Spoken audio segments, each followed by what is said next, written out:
year, my next guest wowed audiences with his performances in War Horse and Tinker Tailor Soldier Spy, but I still can't get enough of him. Up next, he's going to be playing Smaug the Dragon in the Hobbit movie, and starting this Sunday, you can see him in Sherlock on PBS. Take a look. John, cover your face and walk fast. Still, it's good for the public image. Big case like this. Private detective, the last thing I need is a public image.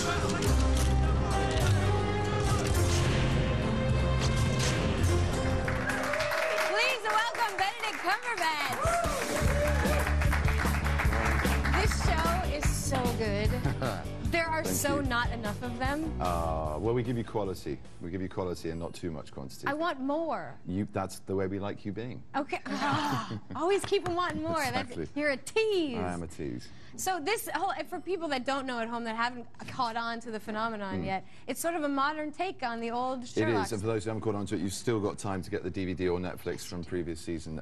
It's airing this Sunday, the new season, but it's a modern adaptation, so it's taking Holmes into the 21st century. And Watson is a blogger. And Watson is a blogger, and I use a mobile phone, and police scientific methods of deduction are sort of miles ahead, so he has to think doubly as fast, I guess, as his original Victorian counterpart, but it's great. And you do still have the hat.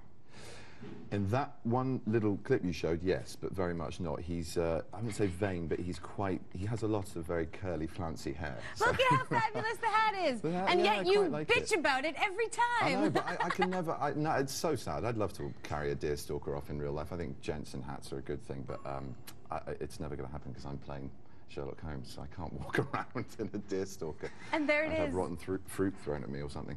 Yeah. But then everyone would know who you are, and there would be like this thing. Yeah, hopefully I don't need to wear a deerstalker for that. And there's no, like, magnifying glass either. No, or pipe or cape. It's all very 21st century. But we've got quite an iconic silhouette. He's got a fantastic jacket and scarf, both of which kind of sold out when we first wore them in the first season. So.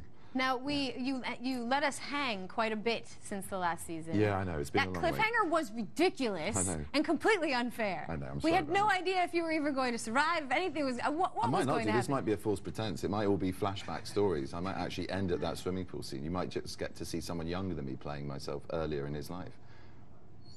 It's all right, no, I can't hold on to that. That's not nice. That's You're not such a tease. It's twice now. Twice I teased. No, but this season picks up like literally the second that. The second you left the last. Yeah. So you're right back in it. Did you film them already? Like, did you already know? I'm going to tease you and let the audience try and guess if they can spot the difference. It was very weird. We did do it the next year. We did do it. You did? You had to go back and recreate the whole thing? Yeah.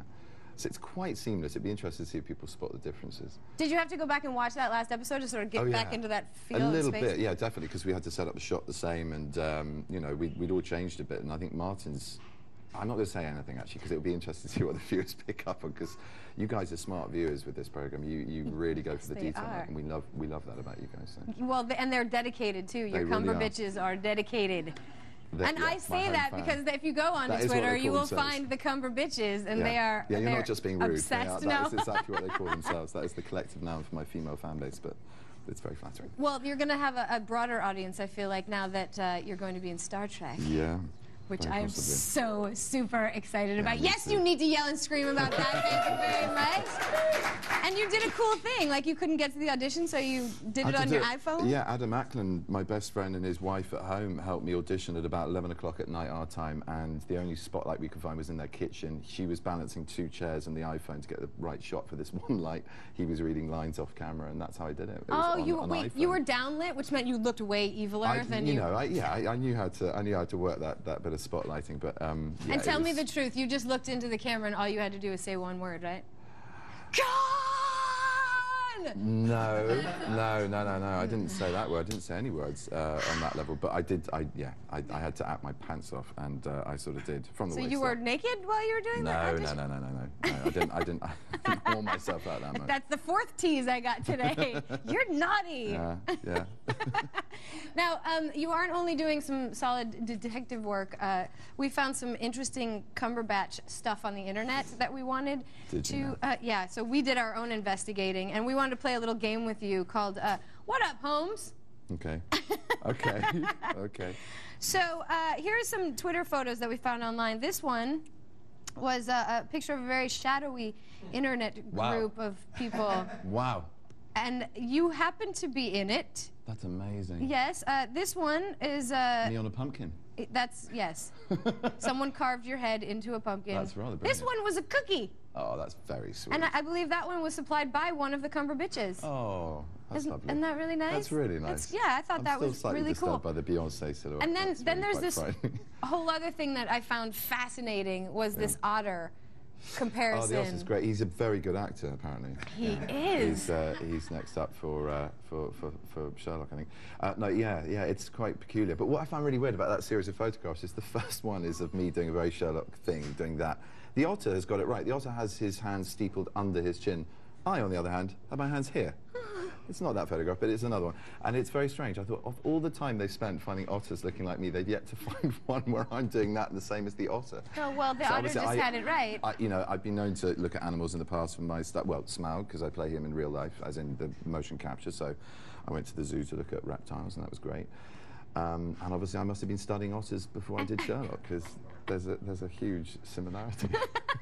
Well, I can't wait to see you as the dragon. He's like growing up. He was my favorite character in The Hobbit. It's a wonderful character. And nice job in Sherlock as well. Thank you so much. It's a pretty kick-ass show. Thank you. All right, so you guys, Sherlock airs Sundays, May 6th through May 20th at 9 p.m. on Masterpiece on PBS. I know that's a lot to remember.